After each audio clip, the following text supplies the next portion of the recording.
Just when America has reached a breaking point with division, visionary influencer Danni Benson's I'm Proud of You Sis bro movement taps into the pulse and heartbeat of a culture radically torn. But this loving mom's voice of reason and calm has received national recognition. How'd you balance having your children and always traveling with the Yankee organization? When I became a dad, I said that I would always love like a mother. I feel like I have to try certain things or act a different way because I know some people or some kids. So join Danni Benson as she celebrates her special guests on her show and highlights their gifts and contributions to our world.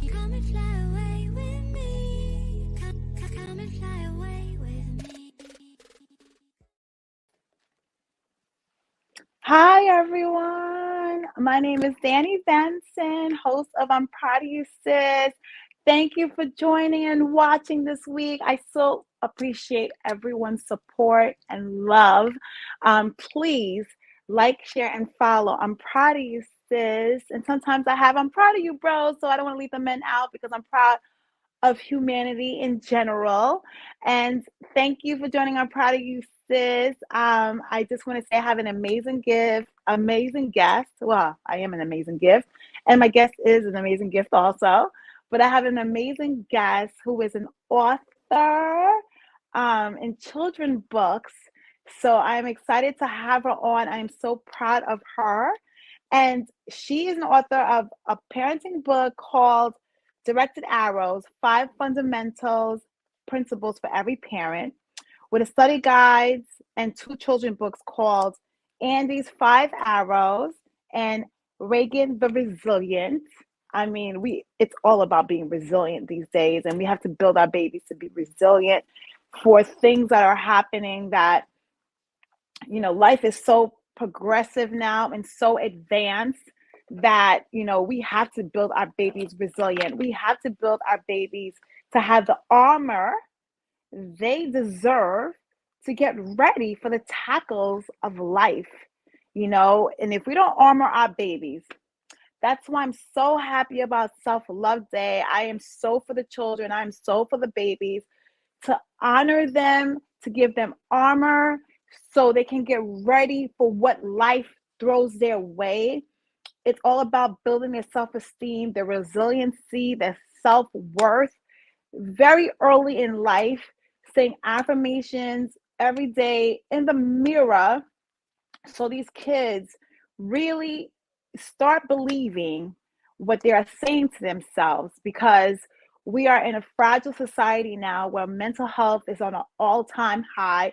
After COVID, a lot of people, the most things probably people call in sick for is for mental health day, because there's so much going on in our lives, and the weekend sometimes, or 2 days off sometimes, is just not enough with everything that people have to manage in life. And depression is on an all-time high. Mental health is on an all-time high. Even anxiety is on an all-time high. And just imagine what our babies are going through. They might not be able to communicate with us exactly how they're feeling because they don't have the experience to know the right words to explain it to mom, to dad, to teacher, to care worker, grandma, grandpa, family members. But if we're feeling that ourselves as adults, you best believe our children, even though they're not expressing it, is feeling that also. So that's why I'm so happy to have Deborah V. Morgan come on. I'm Proud of You Sis. Please welcome Deborah V. Morgan to the show. Hi, Deborah. How are you today? I'm great, Danni. How are you? Thank you for having me. Yes, I believe in giving people their flowers while they're alive. I believe the grassroots of the community also should be recognized for the hard work they are doing, even if it's in their community, in their churches, in their schools. Not only celebrities should be honored and recognized, it's the everyday people who are the foundation of this country should also be recognized, because their efforts is making this country move positive in a more positive direction than, of course, the other way around. So I want to say thank you so much for coming on our show. my show. I'm Proud of You Sis. So how you doing today? I am so excited to be here. I'm fabulous. It's a beautiful day here in Atlanta, Georgia. The weather's going to be 72 today. You know what? It's hot, but 72 today. God, everyone be making me like so jealous sometimes. But I, you know what it is? I'm a seasons person. So it's weird. It's like I love the summer, but then I love the change of clothes and you know, it's cold, but at least it only lasts 4 months. Each season lasts only 4 months. So by the time I get tired of it, the next season is coming. But yeah, I would love to have like nice weather all year round. But I know my kids would, because they always say, "Mommy, it's so cold outside. Can the summer just last forever?" And so they always ask that question. And I say it's based on where you live. So, you know, maybe you'll pick a warm place to live. But we're talking about today about having our kids start forming resilient children based on this craziness that's going on in our world. There's so many things that's being thrown to our children. And, you know, when we were growing up, I think we were kind of taught differently from our parents based on all of our parents, just all of them, mostly all of them working so hard to put food on the table. So we had to hear a lot of no's to get to what we want. But now these days, you know, what's happening is because we're making up for maybe what our parents didn't give us. Now we're like, here, because we always kind of said that when we're growing up. When I grow up, I'm gonna make sure my kids don't go through this. But now I feel like it's the opposite effect, because you know, most of our kids is not being built resilience because they're being given so much stuff that they don't know how to hustle, how to have that drive to get what they want. So just share some insight on that, because you have so many amazing books addressing those issues. Well, first, I like to start out by what you said, which is the root and the key is the parent. The children aren't resilient because we've allowed that to happen in their lives. The children become resilient by watching the parent. If we're giving them things and we're not teaching them how to bounce back from life's disappointment, it's not their problem, it's our fault. And so I like to capture the heart of the parent, because you're the model, you're the first teacher, you are the key to the success of your children. And so when we grab a hold of that, knowing that they model our behavior, how do children learn resilience is by watching their parents. How you bounce back from a disappointment. What are you saying in the house when things don't go your way? The kids are picking up your cues, they're picking up your language, they're modeling you. And I love a scripture in the Bible that talks about how the seeds produce after their own kind. Think about it as a parent. You're producing after your own kind. So this is why you are the key to the success of your children. So, I mean, I could go on and on about this, but when I was an early childhood educator, we had this model that the county wanted us to adopt, that everybody wins, no kid loses. And that is setting children up for failure, because we don't win all the time. We don't get on the team that we try out for all the time. So we have to learn how to strengthen the inner man of our children, to let them know that life does come with disappointments, but then also show them and tell them how to bounce back. And how are we doing that? By them watching us. I like what you said. Some kids don't have the language. So where are they going to get it from? YouTube, TikTok, Facebook? No, they need to get that language from their mom, their dad, auntie, grandma. I love everything that you said is the heartbeat of what I stand for in helping children to become resilient. It takes the community. You know, the African proverb, it takes a village to raise a child. That is so true, because moms and dad, you can't be all to your children, but you can surround them with the right people that speak the same language, have the same values, and will tell your children what you would say in that instance. So it's up to the parent. Again, the parent is the key to everything for the success of the family. I'm sorry, did I say too much? No, because you are right. Because kids might not be verbal, but they're always watching you. Because sometimes I'm thinking my kids are not paying attention. That's why I'm very careful what I do and say around my children, because they're so smart that Mark. they hear it, and then like weeks later they'll like repeat it, and I'm just like, what? Like, what'd you just say? She's like, oh yeah, you said that like 2 weeks ago, and I'm like, huh?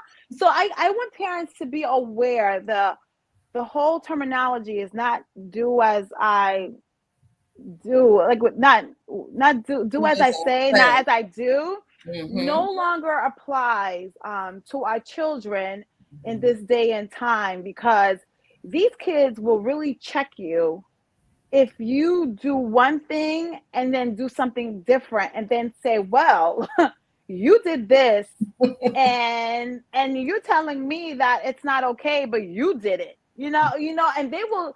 So even if we might feel like it's disrespectful to talk back to an adult, we do have to take responsibility of what we do in front of our kids and explain to them that when you're wrong, you are wrong, because that's how you build the resiliency. If you have like a double standard, then they think also it's a double standard for them. And this is how sometimes they get into trouble, because they're like, well, mom did it, I can do it. And they don't understand the differentiation. So it is a parent. The parent is the model. And I know a lot of people will blame the school, the teachers. But do you understand how we feel like the parent is a CEO of the family?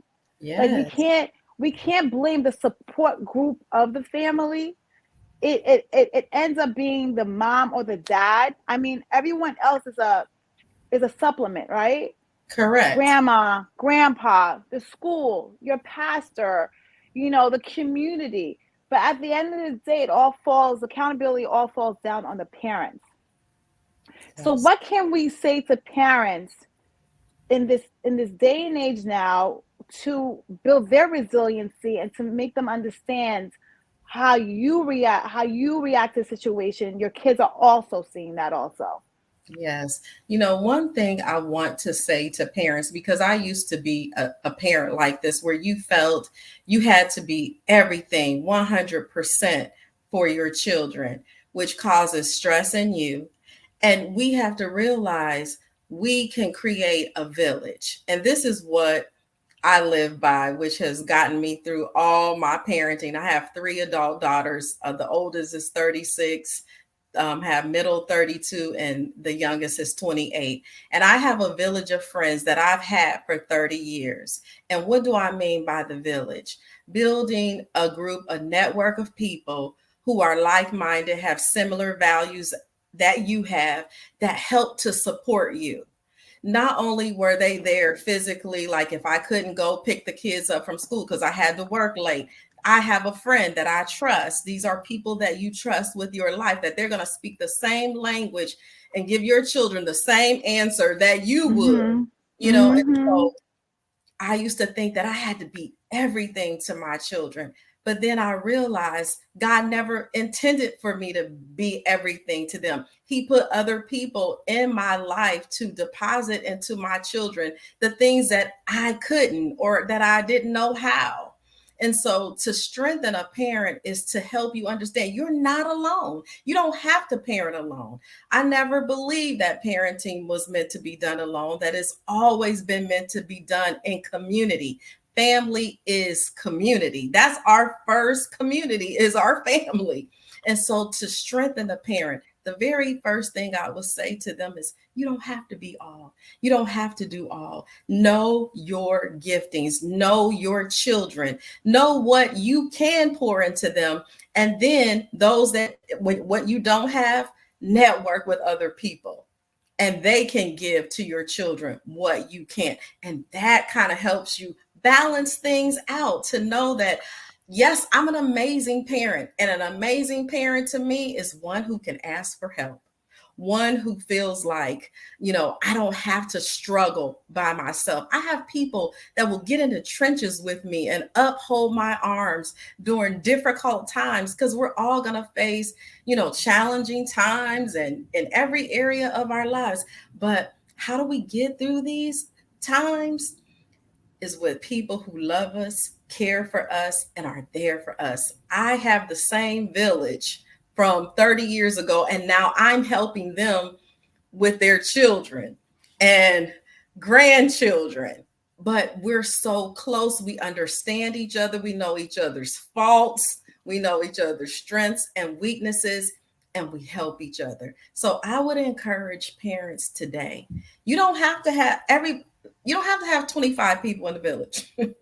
That's one thing I want to say. You can have 2 or 3 people, 4 to 5, however you decide that you trust your life with, that is going to help you spiritually, mentally, and even emotionally and financially.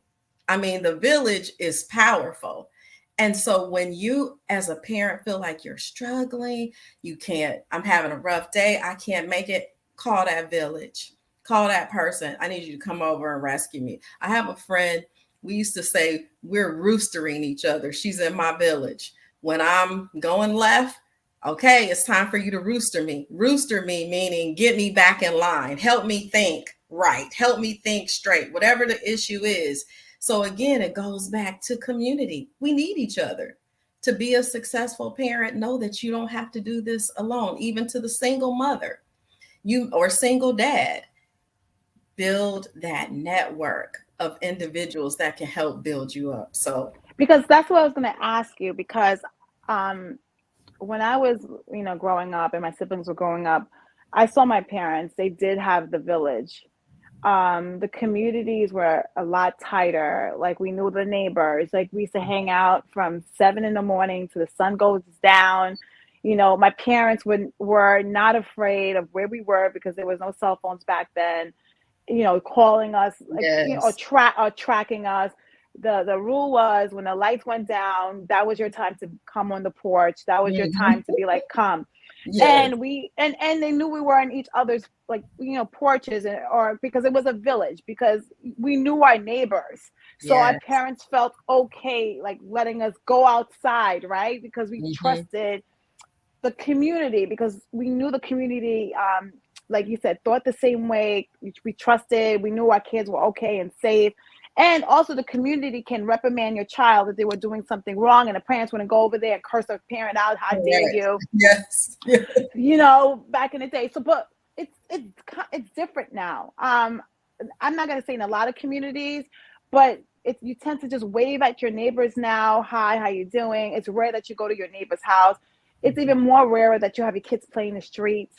From the time the sun comes up to the sun goes down, because our world has gotten a lot of crazier, and normal, I say, looks crazy. Like normal people, crazy people can look normal now, because back then your parents taught you look for crazy, but now I feel like, because Google is accessible, the crazies can act normal and kids can't really know the difference.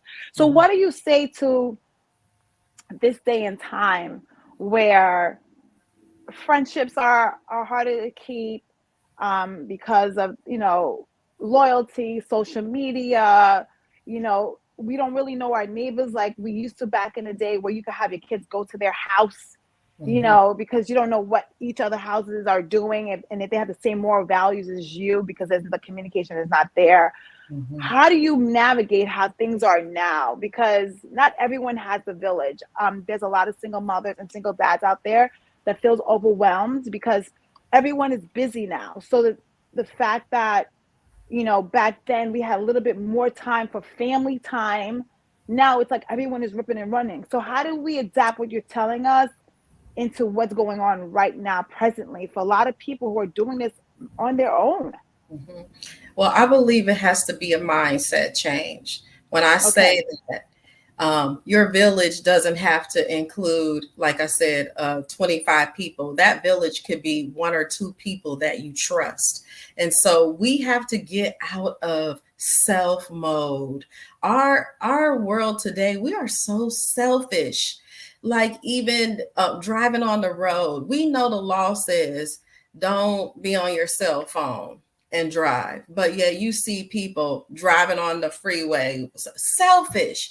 You could harm somebody because you're choosing to make a decision to look at your phone while you're driving, knowing that you're breaking the law. You know, I could give so many examples of how we're stuck in individualism. That's to have a mindset change. You referenced back when we were younger, we were more community minded oriented. And now it's just all about self, me, myself, and I. And that does not work in this society. You know, we see the repercussions of that mindset being played out. You just named all the things, you know, we don't feel comfortable because we don't know our neighbors. Well, we can do something about that. You can make a decision and a choice, go meet your neighbor. We are filling our days with, we got to do this, we have to do this.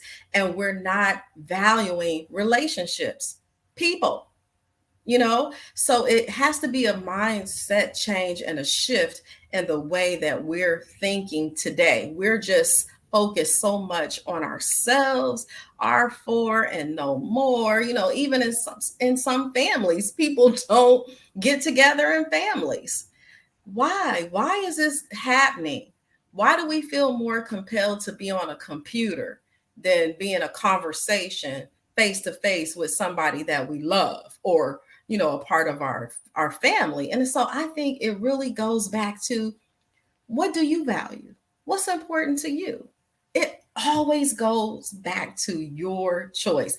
I read this book that said every choice has a matching consequence.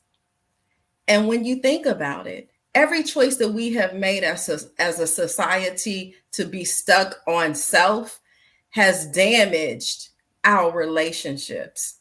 I was talking with a gentleman earlier today. We don't write love letters anymore. We send a text message. What? I know. It's We crazy. Like, put our whole heart. it's not even like the romantic side is done. It seems like it's done with, we used to have 4-page letters. We used to be on the phone for hours. Now it's like, it seems like we're just texting, and it's just texting just seems so, you misinterpret it, and it's just not personal. So you're right. You're not really building the relationship when you're just texting, because you don't hear the you don't feel the non-verbalness. You just see words on a piece of like text. Or I'll send a little emoji. What? Yeah, and you know, and that's how they're expressing their feelings. It's like a smile, a tear, a laughter. So it's still not really expressing the true feeling, because now you're using like a face to just say, oh, this is how I feel, but it's still not as personal as it being you. Yes. And so that's what we need to get back to. Let's get back to changing our mindset and involving people in our lives. And yes, we have to be careful. And I'm not saying that. I mean, we need wisdom on every level. So that's just given. So I'm talking about, as an individual, a mom, a dad, teacher, mentor, how can I insert myself in somebody's life to bring out the best in them? Like you're talking about these children, how are we bringing out the best in our children? Well, first of all, we have to spend time with them. And that doesn't mean we're in the same room, everybody on the iPad and on the phone. That is not spending time. And I hear that from parents all the time. Like, they really think quality time is we're both in the room, both on our phones, and that's quality time. The quality time is actually an action you do together. Not about the self. Like, I'm on my phone, you're on your computer, but we're sharing the same space. That is not spending quality time. Quality time is a verb. It's actually doing something together, and people need to understand that. That's, you know, and the kids need it. The kids always, my kids will say, oh, Mom, can you just get off the phone for a second, or get off you know, social media? So I've lessened my time around even being on social media when they're around, because they'll say, Mommy, I want to talk.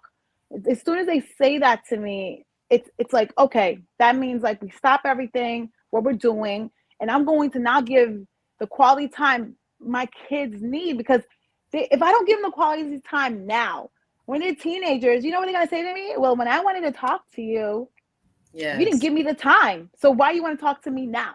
Exactly. So you have to foster all of the good habits now, so it is normalized as they are aging and get older, that when they're 16 years old and I'm saying, hey, I need to talk to you, they're going to say, okay, mom, because this is something that is normalizing. Mm-hmm. So you are right. I think the society, we are as parents too, and everyone else, have to start being aware of our actions. Is it selfless or is it selfish?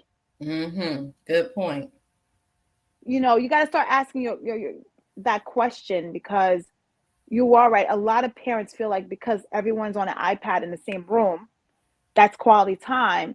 What about, let's just put the iPads away, put the phones away, and let's actually sit down and have dinner together and actually talk. Because when you talk, it emotes emotions more than if you're, you know, you were just saying earlier, sometimes your kids are in another room and they're texting you. And it's hilarious because kids do that all the time. They'll be upstairs and be like, what are we eating? Can you just come downstairs and ask me? Like, what are you're like in the same house with me. What are you yes, or sometimes they will be on another couch and I'm on the other couch and they'll text me like, Mom, can I talk to you? I'm looking at them like, I'm right here. Yes. So we have to, as parents, start making quality time a number one factor in a kid's life again. And I know I'm talking a little bit too much, but with the iPad and with the social media, we need to not take that as a place of a babysitter, because I have a lot of friends who say that. Sometimes I'm doing something and I just, here's the iPad. You could be on it. I'm on the phone.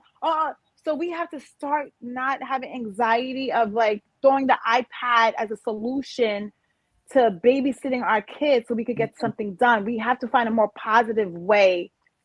I mean, what do you think about that? Find a more positive way to interact with our children instead of throwing the iPad at them. Yes, I what you said was an example that I put in my book. Having dinner at the dinner table, number one, it gives you opportunity to be together, but it also gives you the opportunity to see how your children think, because and how they're processing life. So, and the dinner table should be a safe space where they don't feel judged. They are able to say in a respectful manner, you teach them, you set the ground rules, that they can say what's going on with them without feeling judged, and that you are actively listening to them.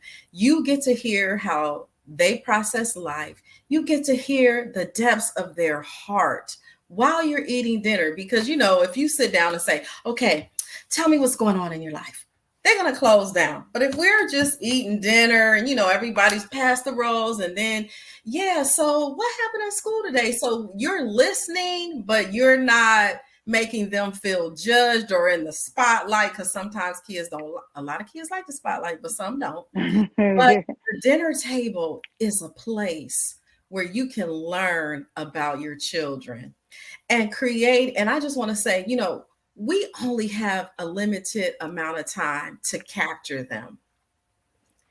And you don't want the iPad or Google or any of those things influencing the way your children think more than you. You should be the greatest and the strongest voice of influence in their life. And that doesn't happen just while, you know, just, okay, today we're having this lesson right here. No, it's every day, all day, when they get up, when they go down, while we're at dinner. You're empowering them to be who God created them to be by giving them the opportunity to ask you questions. I think this was one of the things that parents are afraid of, allowing their children to ask them questions. But you have to allow your kids to ask you questions. I know when I was growing up, we weren't allowed to ask our mom why. You know, it was because I said so. But when I say allow them to ask questions, you can gauge that. You can say, "What, Mom, why do I have to be in the house by 7:30? because I said so. No, you can say, I chose 7 o'clock for you to be in the house because this is what happens when things are going on past 7 o'clock outside. You, this. You give them the reason up front so that they don't have to make you feel like you have to give a reason. You're giving the reason up front. So I just want to say for our viewers who are watching on Optimum Channel 20 every Saturday at 9 a.m. Please join us on this show hosted by me, Proud of You Sis, Danni Benson, and our great guest. I'm so proud of her, Deborah Morgan. We are going to take a break for a second and continue the conversation for our live audience. Thank you.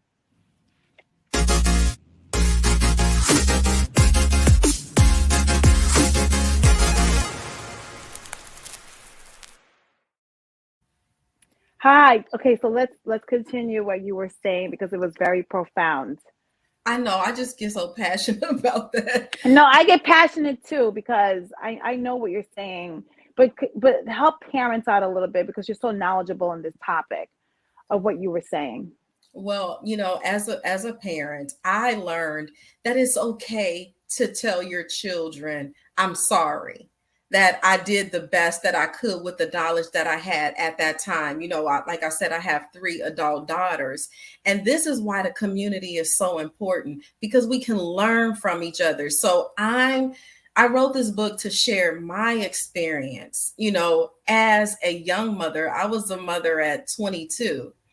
And I really didn't know anything. I had my mom and my grandmother to help me, but some things I had to discover on my own. And there are things that people have to discover on their own. But there are some things you don't have to discover on your own because we walk that way.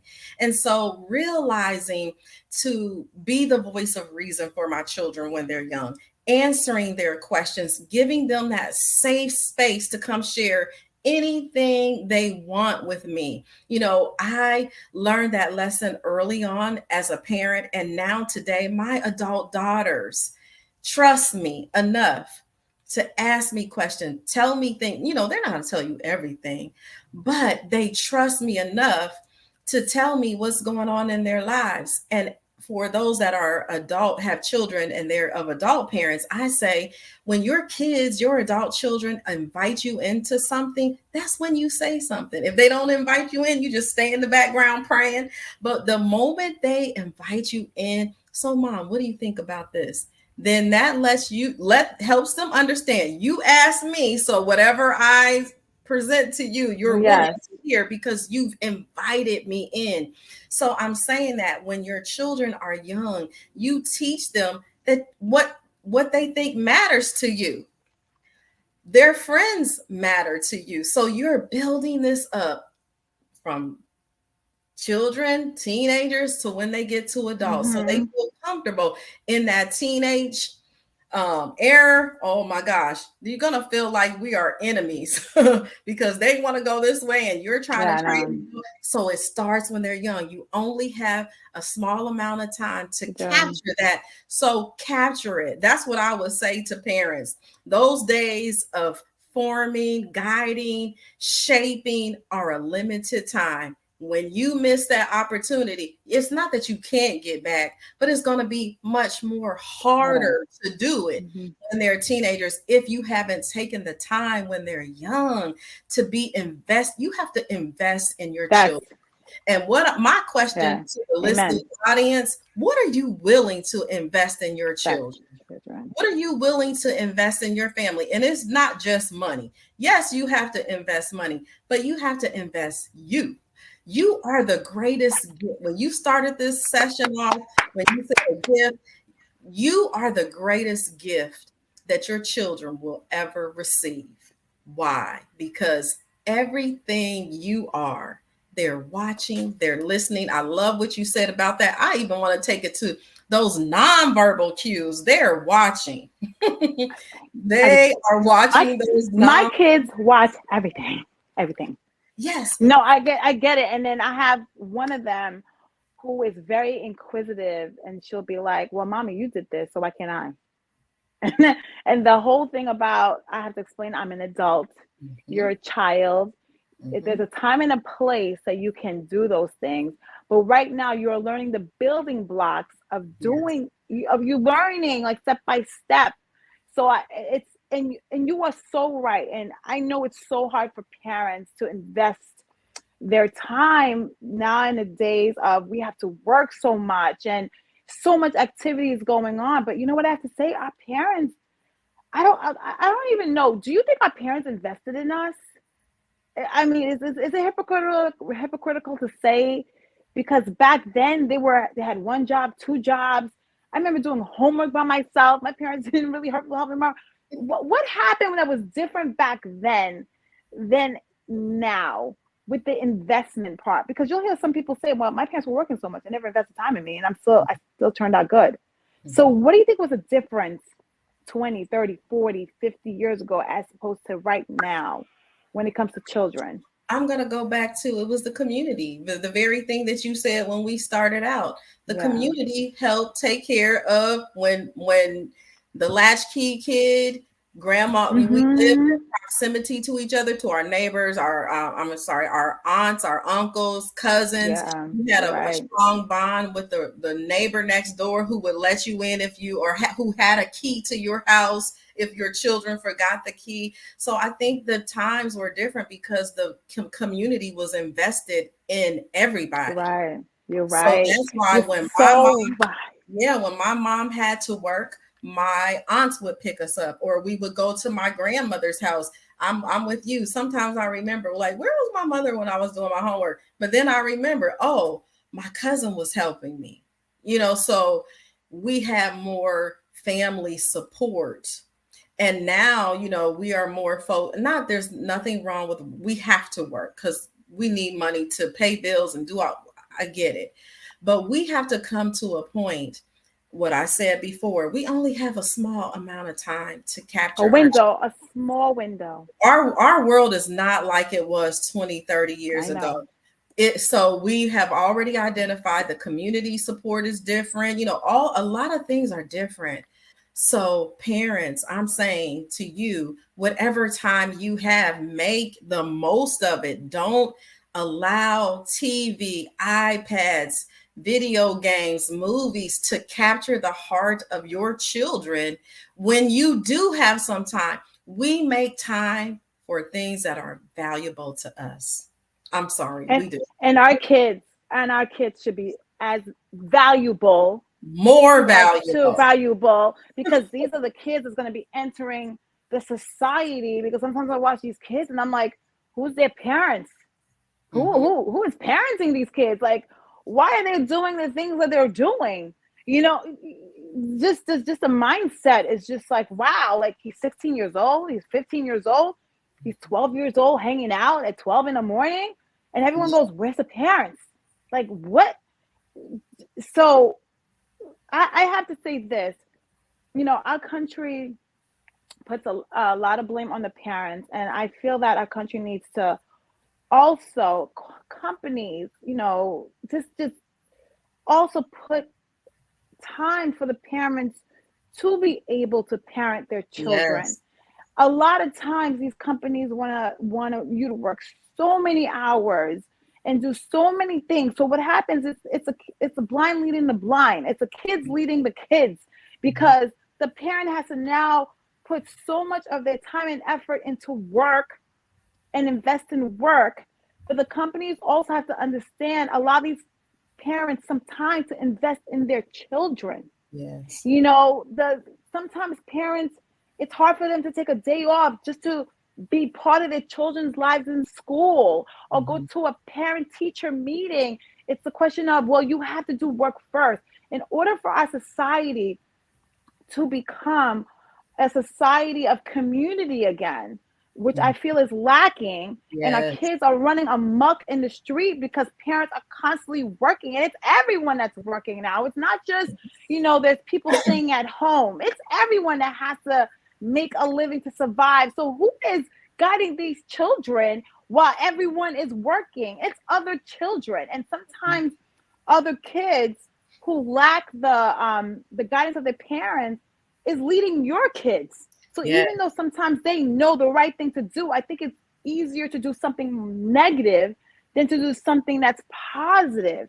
So it's easier for a negative person to pull you in to do something than I feel the other way around, to get a positive person to pull the negative person and say, hey, come on this side of the track.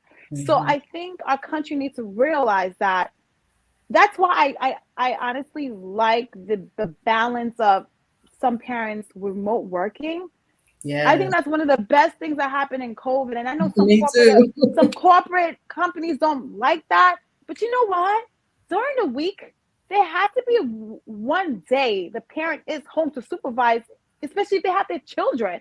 There has to be one day where they can work in their schedule, where they could go to the game. They can, they can go to the school and visit their children, so the kids know they're present. Yeah. It's not only being present in the home. Kids need to know that you are present in their life. And a lot of kids feel like my mom was never there, my dad was never there, because they were always working. I hear kids say that all the time. So companies do need to take responsibility in giving parents an additional day off. That's why I don't mind the 4-day work week, working 10 hours a day. I'd rather, do something like that and have 1 weekday off where I know, okay, I can be present for my kid. Let me run to the PTA meeting. Let me run and talk to the teacher. Let me meet my kids for lunch and say hi, because those little things matter in a kid's life. And I feel like we need it more than ever, instead of overworking the parent. Yes, I understand it's about profit, but also what makes a community resilient is each parent taking responsibility for their children to become amazing citizens, because this is the next generation that's going to be taken care of, and we're passing the baton to. Yes. So community is important. Corporations are important in this too, because they are part of the community. Correct. In giving the parents the flexibility to be part of their children's lives and not make the parent feel guilty, or make the parent feel like you have to choose.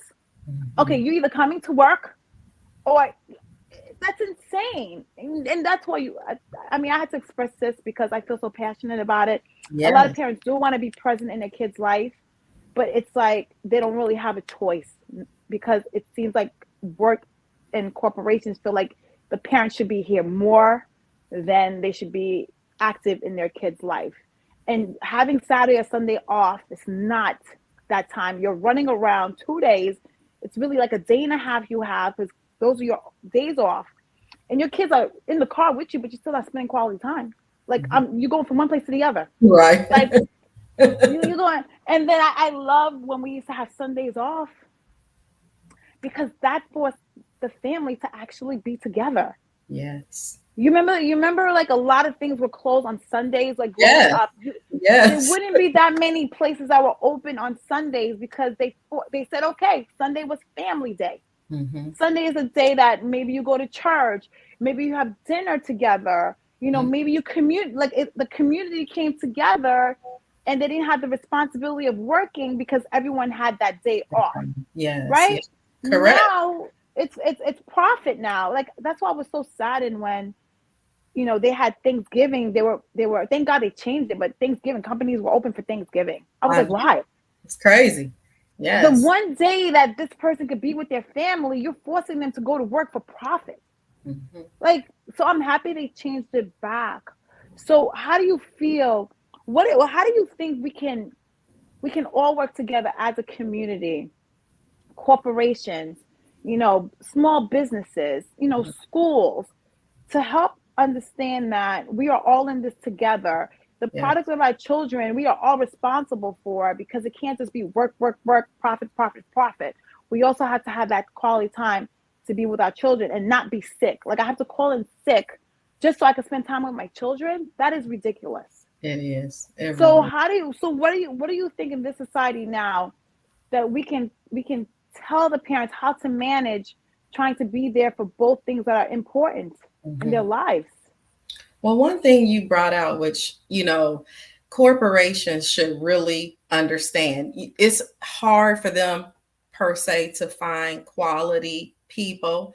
Well, you're not allowing parents to create quality people by not spending time together. So if corporations valued family life, knowing that these parents are raising the employees that you are looking for, it's like it's a trickle down, roll It's like down a domino effect. It's a domino effect. Yeah, so it's like you're suffering because you're focusing on the profits, but you're not giving parents the flexibility to help raise these productive citizens of society. So there has to be a mindset change there. And then also, I don't know if I'm stretching this too far. You can tell me if I am, but we have to get to non-negotiables or be able to negotiate in contracts or when I take a job. There are days I just won't work, and that is on Sunday. I mean, there has to be something that, I used to be a director of a child care center, and in those 90 days, I would say, this is a time for me to evaluate you, but it's also time for you to evaluate me. Do you really want to work here? And so parents, we have to be willing to say, have those non-negotiables. No, I can't work for a company that works on Sunday. Or if I'm working for a company and they're asking me, can I come in on a Sunday? No, my family is more important. We have to stand up for what we believe in. I value my family. I value my children. Yes, I love this job. I need money to succeed, but we have to work together so that everybody can win. It's like you said, there were days where, and back in the times where Sunday, nothing was open. Everybody was spending quality time with their family because nothing was open. And I remember visiting my daughter in Germany. She was in the Air Force. And on Sundays, you can't go anywhere. Nothing is open. So we shouldn't depend or wait for somebody to have to force us to be with our family. It has to be our choice. And so we have to rise up and maybe get in front of lobbyists, whoever we have to do in our government. The family is important because you came from a family. People make companies run. When people aren't healthy, then the company's not healthy. Think about all the companies that are, crying about the absentee rate of the company. Well, like you said, people are calling off because they need a mental health day for themselves. If they're not 100 working for you, they're not 100 working for their children. So then those children are suffering. Well, everybody's suffering. We just don't realize how we're suffering. So my point is, as a parent, you have to have some non-negotiables. No. Got it. Or when you're taking a job or selecting a project that you're working on, you have to set the parameters. I work from 9 to 5. Now, occasionally, if something happens, but not on an everyday basis where you're requiring 100% of me and I have nothing left for my family. Because at the end of the day, a corporation can close. A corporation will lay you off without notice. Your family. But you know what? The time you have with your kids, you can never get back. You can never get that never back. Get back. Never. Yeah, you can get another job again, but you can never get that time again with your children. So it's like, maybe, if we as the parent or the worker, if we start standing up for ourselves, saying what we're not, what we can do, what we're absolutely refusing to do. I remember one time, this one job I had, and they asked me to do something on a Sunday, and I couldn't because I go to church. I'm active in my church. I'm the leader. So no, I can't do it. And so it felt like they were trying to stop me. But guess what was more important to me? My commitment to what I was doing. How you felt about me really doesn't matter if I'm doing my work 100%. I let you know up front that this was a day that I just absolutely can't because I have other obligations. They have to honor that. And I can't allow anybody to make me feel bad because I want to support my family. there again, it goes back to, you have to take control over your life. You take control over your life. You take control over your choices, and you take control over your family. It goes back to, you are valuable to the success of your family and your children. And having good mental health begins with you and your choices. And I just want to say, closing note, you are so right. And I'm so proud of you, Deborah Morgan, Miss Morgan. You came up with so many gems and so many valid points that I hope the audience out there will take and, you know, try to make it their own. But let's start being more selfless and less selfish. So I want to thank everyone for joining. I'm Proud of You Sis. I'm host Danni Benson. Thank you so much for Deborah for coming on the show. And I will see you guys next week. Thank you so much, guys. Bye. Bye, everybody.